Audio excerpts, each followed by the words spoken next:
All right, Panther fans, hockey fans, how's everybody doing? It is 9:01 on Sunday morning, and while you were all asleep, we are up, ready to go. Had a busy day. Um, so the Panthers, before I start, like button, subscribe, five of them, five subscribes, please. We're trying to get to 10,000 by the end of the year. Um, if we get to 10,000 subscribers by the end of the season, nobody can tell us no when we say, hey, come on the show. You see what I'm saying? We'll have a big giveaway. I think I Oh got a yeah, Yandle, or what are you giving away? I think I got a Yandle signed puck laying Oh around. jeez. Oh man. Well, you have a who do I think I have a Dave Bolin signed puck. So I have they're gonna Trocheck. fight over that. Listen, if you guys are not subscribing to the number one Florida Panther fan hockey podcast in the world, now's the time to do it. Doesn't cost any money to just hit the subscribe button. Exactly. But if you want to send money, I'll take it. Yeah. I'm good with that. Fluffy has done his thing again. I gotta buy extra CBD. He was chasing a squirrel in the yard yesterday, and now of course Link your Cash App down there and all oh that yeah, good yeah. stuff. Well, there's a link Your to the PayPal. Yeah, Patreon. it's all in the description. The PayPal, Yeah, the Patreon. PayPal, man, you might want to be shutting down your account. You hear what They they pulled? they reversed that. This is off topic, but what I'm going to make it in 30 seconds. What PayPal came out in their terms of service was said if you post a meme that we deem to be misinformation or violating the rights of certain sexual, they said they were going to fine you $2,500 per. So they would take it from your They account. would take, yeah, they're going to take it So from let me your, ask you a and it's at question. their So sole discretion. But wait, still, wait. They said it's at their sole discretion. Yesterday, PayPal came out and said, "Oh, that was a mistake. That was put in the terms of service by accident. yeah, We would never bullshit. They intend got to they do got that." they got caught and people They started got shutting their caught. accounts down. So Yeah. let me ask you a question. So if I post something like Huberto skates and fell in some cow shit, is that misinformation and I get I PayPal takes my money? I don't know. It's at their sole discretion. So whatever they say, exactly. So all right, Florida Panthers lose yesterday 5-2 to Tampa. And let's put it this way: half of the Panthers lost to Tampa yesterday. The other half were, I don't know, they may have been at the beach. They're all hurt minor league. They were at that Nothing. strip club. Hey, Stu said that, not me. Um, Kachuk is going to be fine. There's no worries really about anybody starting the season with the exception of Hornquist. He hasn't played all preseason. It can't be anything else other than right now they're going to start him on LTIR to buy us cap space now, and then we see what happens. I can't imagine anything else happening with the exception of maybe they're trying to waive like Colin White and see if somebody is smart enough. Definitely for the other GMs that watch this channel, Colin White's an amazing player and he's worth the 1.2 million. You should definitely pick him up if the Panthers make the mistake of waiving him. So, all right, Stu, what did you see? We both saw something that we both want to talk about, but what did you see last night? Saw an ugly game. I saw John Cooper doing what he does best after the first period of the Thursday night game.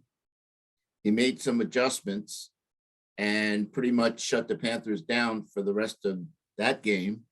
And it just carried over into this game. And, my biggest observations are we're supposed to be tightening up defensively. Yeah. And I think 3 of the 5 goals scored were players getting behind our forwards and our defense for basically tap in putts. Yeah. Kucherov had one, and Nemenstikov, he had a hat trick. I mean, that kid scored 5 goals against us in 2 games. Mm-hmm. Yeah. And we saw it both nights. The previous night, I said this on the recap last night. I think it's the forwards not sure about their defensive responsibility, or what you're saying with Cooper making the adjustment and Maurice not adjusting back. What I saw was Luosterainen and Tierney do the exact same thing, where the defensive, our defensive player has a player engaged in front of the net and they're doing their job. And the forward who's supposed to be coming back and covering is too high. He's in between the circle and the crease, but he's too high. And the Tampa Bay forward is just sneaking in behind him, and they're getting goals that way. But both times it's been a forward. It's not been a defender. Yeah, no, I saw on Yeah, one of the tap-ins that Stahl basically had neutralized his guy, but yeah, it's something that I've stressed pretty much in every video we've done when it's Tampa. Just like Ovechkin, Kucherov has to have a man on him at all times. He is the quintessential Panther killer. He does it every game. And I mean every game. He either scores or he gets assists or he gets both. And that's what happened last night. The guy is just too good, and eyes need to be on him at all times. And really, guys need to be on him. I mean, you can't let a player like that just, roam around and, find that sweet spot. The other thing is their power play. I mean, we still don't know how to stop their power play. I mean, a 5-on-3 is perfect execution. I only wish we could execute a 5-on-3 like they do. They made it look easy. That's basically it. Like yesterday, the Panthers weren't even in the game. right. Well, look, I mean, we have to be honest. I mean, there was no Barkov, there was no Kachuk, there was no Okay. Verhaeghe. I mean, the top defensive pair was Stahl and Montour. I mean, we have to at least, I know people are going to say it in the comments. We have to at least acknowledge that much. I look, I've been looking at it on an individual basis, and I know you have. Before we get into the rest of the Panthers, we can talk about Kucherov being a Panther killer. Nemestikov is going to pull a Dadonov, where he was gone from Tampa. He started with Tampa, he left, now he's come back, and he's going to be a massive pain in our ass. I can see that. But in terms of the Panthers individually, most of the preseason, what I've been looking at is Stahl, Tierney, Colin White, Balsers, Lusteron, and some of these guys. And Balsers, good. We're good. That kid, nice Agreed. find. Yeah, Definitely there. impressed me from what I saw. Yeah. Eric Stahl looks like he's got, gas in the tank, but Yeah. you made a post on Twitter yesterday about, can he go 82 games? Right. That's the big question mark. Right now he looks good. I think he's going to make the team. Yeah. I don't like Stahl and Montour. The defense that I have, and I'm sticking to it, is Forsling and Ekblad, Carlson and Montour on 2, Right. and Stahl and Gudas on 3. Yeah, I mean, that's what I had hoped for in the beginning of the year. I believe that if there is going to be a weak spot where we have to try to get somebody at the deadline, if they're not willing to move Carlson up, my theory there, my thinking, what I think Maurice is thinking anyway, is that Stahl Gudis is just going to be too slow. Like that's just too unbalanced of a pairing. We have a hole. There's no way around it. Forsling is going to cover the Uyghur hole. I'm confident in that. No worries there. But we haven't really replaced Forsling, and I don't think Stahl is going to be the answer there. Obviously, long term, can we get by? I don't know. We'll have. He hasn't done anything terrible. He just looks like a guy that, like you're saying, kind of belongs on the bottom pair. But with Gudas, I mean, there's nothing wrong with Carlson and Montour. Right. We both like that pair. Last year they played good together. They got good chemistry together. It's that left-right combo. They both have offensive capabilities. Just there's another question of the coach not listening. I was right on Forsling Ekblad. Now I'm right on Carlson Montour. I'm gonna give Maurice the benefit of the doubt in the sense that we've seen what happened with Bruno, where he just would stick to things far, far, far too long. Maybe Maurice his idea is, look, I'm gonna give this 5, 10 games.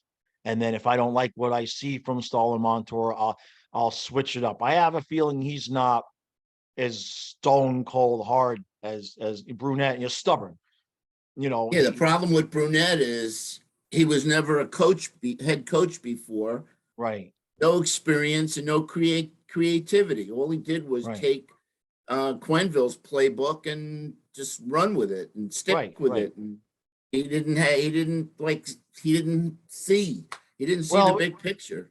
what you really saw in the Tampa Bay series was the in-game adjustments to what you're talking about with John Cooper. John Cooper is one of the best, if not the best, in-game coach for making adjustments. It is a big part of the reason why Tampa won those cups and why you'd watch them one night and they could beat you with defense, and then the next night they could beat you, 8-5 if Vasilevsky was having an off night or something. Because Yep. he's just a great in-game coach, and that disparity showed last year in the playoff series.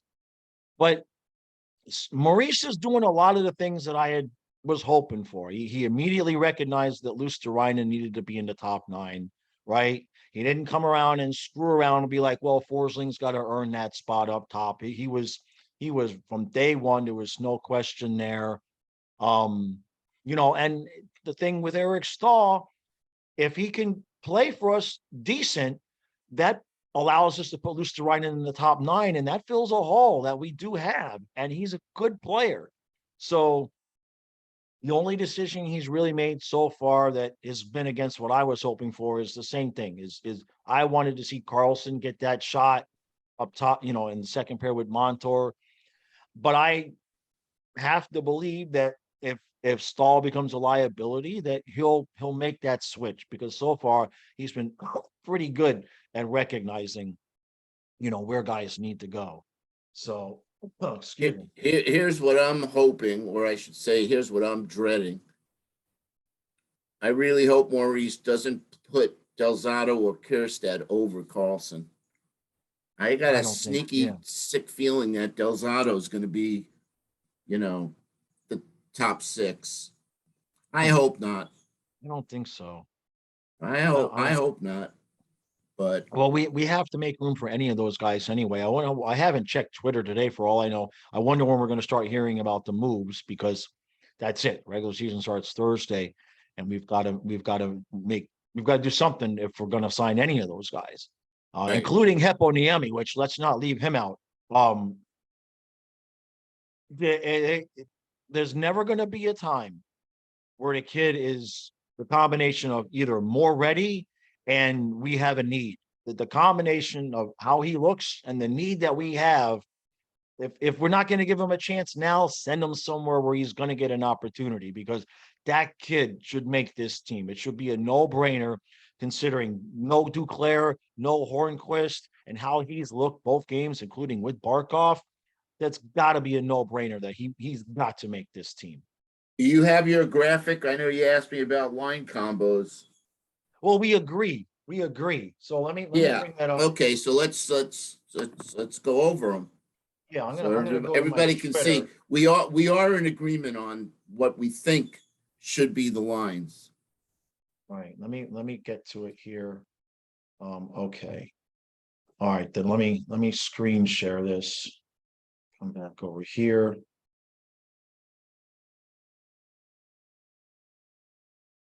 Share screen. Although I got a plan A and plan B for the second line and third line. Right. Okay, so you can see it now. Yep. All right, so what I've got here is Markov with Verhage and Heponiemi, Bennett Yep. with Kachuk and Reinhardt, Lundell with Lusterine and the Balsers, and Okay. Stahl with So Bomberg and time Hunt. out. Go ahead. So Yeah. so we look at the second and third line and just think about Right. switching up Balsers and Reinhardt. Yeah. If And that's if yeah. if that second line doesn't work out, you could always flip Reinhardt and put him back with Lundell. That we know there's chemistry between those two players. Right, And right. I really like Balsers. I actually would like to see Balsers play up on that second line to start and see how he does. Well, so here was my reasoning. What I felt was like the Bennett, Kachuk, Reinhardt line would be an extraordinarily difficult line to play against. Yeah, it's a And 1B. It's a 1B. It's a right, 1A and and 1B. really, Lundell is not a 3C. Lundell is a 2C. So to me, I think it's just I mean, but even I said it can be argued if you change the order of the right wings, right? Now somebody asked, what about Hornquist here? Right now Hornquist is hurt, Right. and we can't with Hornquist on the team. I don't think we can put those guys on the ice because we don't have the money to sign. So something else is going to have to happen for that to have to happen. But so right now Hornquist hasn't played, so that's why I don't have him there. Um, and then, if you're going to maybe give Hornquist some games and Cousins and Lombard switch out and don't play every game, that's fine too. But yeah, considering now, notice I don't have Colin White there, and that's Right. right. He's the odd man out. Yeah, yeah. I believe they're going to at least try to waive him. Well, they're going to waive him, and if nobody picks him up, they can put him in the minors, and then his salary won't count the same way towards us in the cap, and that might be one of the ways that we can fit in signing Heponiemi and Stahl. So we'll see how that works out. But he, to me, it's if he to me, if he doesn't make the team, it's like video worthy. You know what I mean? Like if he doesn't make the team, it's going to be a 5-minute rant video because why would he not? He has to make the team. He had the kid I mean, he's looked good.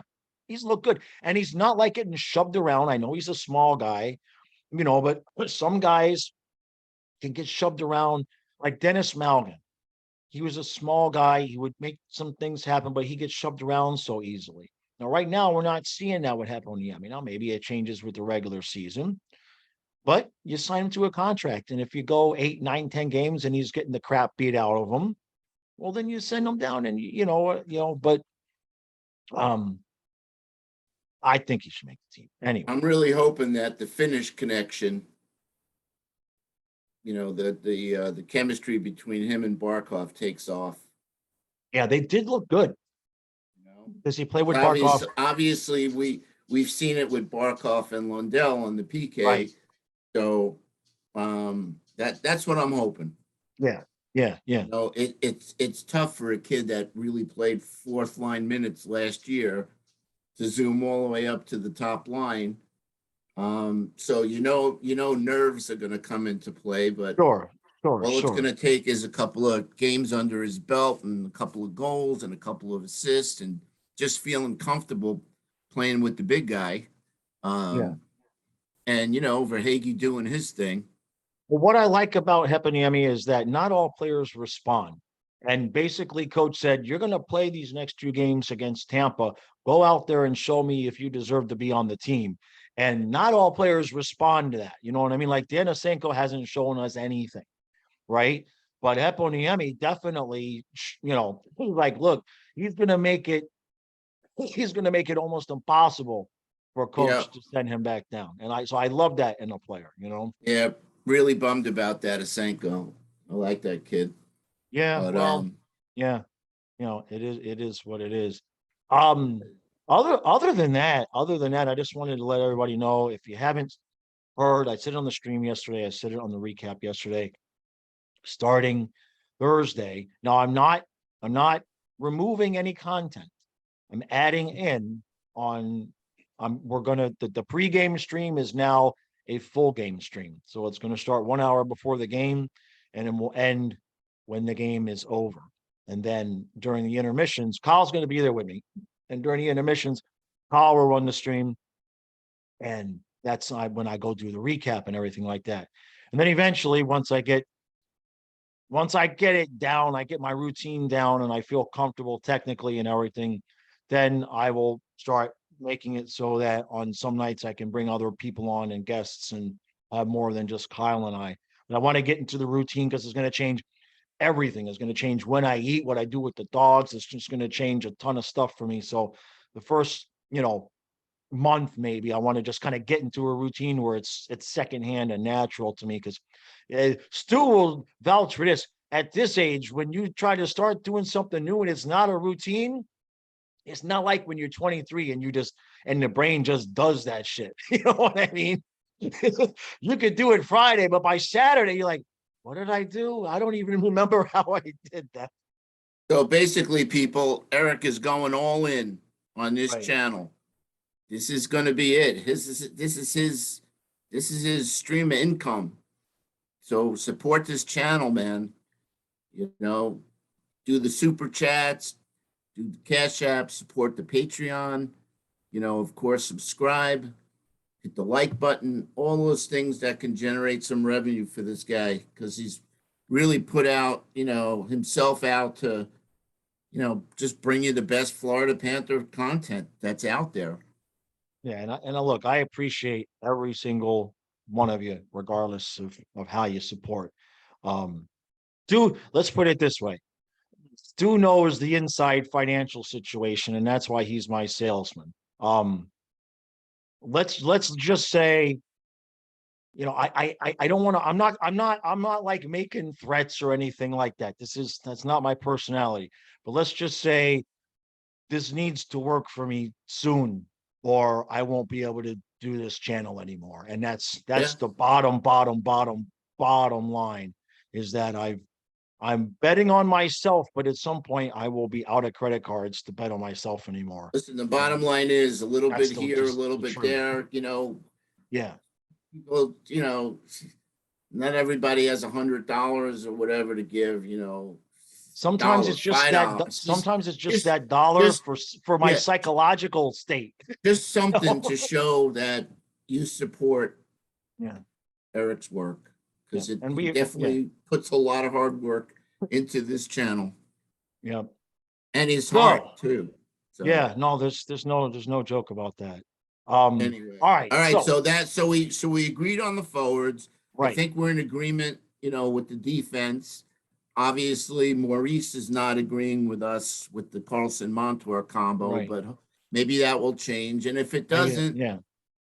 it doesn't. Right. And remember, Carlson had a little bit of an injury up until the last couple of games. No, not injury. His wife had the baby. That's right. Right. So, but I'm a little bit surprised there, because Carlson and Montour played so well together last year that he didn't just start off. That's the one spot. But maybe, who knows? Maybe tomorrow morning Jameson's going to be like, "Here's what I'm seeing," and it's Carlson Montour. You don't know. You know. Don't forget, Maurice didn't watch every game like we did, so he didn't Right. see what we saw. Right. I really think these guys need to work on that power play. It's gonna be huge. Yeah. It's gonna be Yeah. huge. They got to start Montour looks ready. Yeah. the season off right from the get go with some power play goals, and they don't have to score, 2 or 3 a game, but it would be nice just to see that it's clicking Yeah. and it's not, totally inept like it's been, because the tail end of the season, it was like, what power play? I would have rather have had them play bad. 5-on-5 instead of Yeah. even Yeah. having a It's power true. play.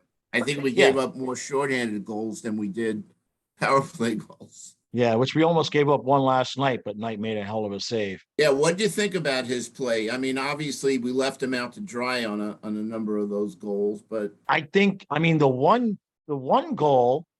Hold on a second. Fluffy's trying to get up. He's hurting a little bit this morning, but he's just turning around. Okay. Um, I mean, all of them were right there in front of him. And the one goal, basically, Tampa Bay's players, I forget who it was. I'm sure, I think it was Kucherov and Nemestikov. They were just basically able to play tic-tac-toe in front of Spencer, and there was nobody there. I mean, and a couple of them were from 1 foot away, and they just lifted the puck. I mean, no goaltender is going to make those saves. He had the breakaway, he made the save on, and when he had a chance to, like, see the play coming and get into position, he was fine. If you're going to let guys stand in the crease with the goaltender, it's not going to turn out good. I don't care who's in net. So I'm not worried about his play at all. So Bob is still the man, Eric. Bob is yeah. still our number one. Oh yeah. Um, I am curious to see what the split's going to be. Um, if we're going to do, I came up with an interesting theory last night. If you wanted to do a even split, and because we know Spencer's not good when he sits for a long period of time, maybe like 3 for Bob, 2 for Spencer, and then 2 for Bob and 3 for Spencer. So nobody sits for too long.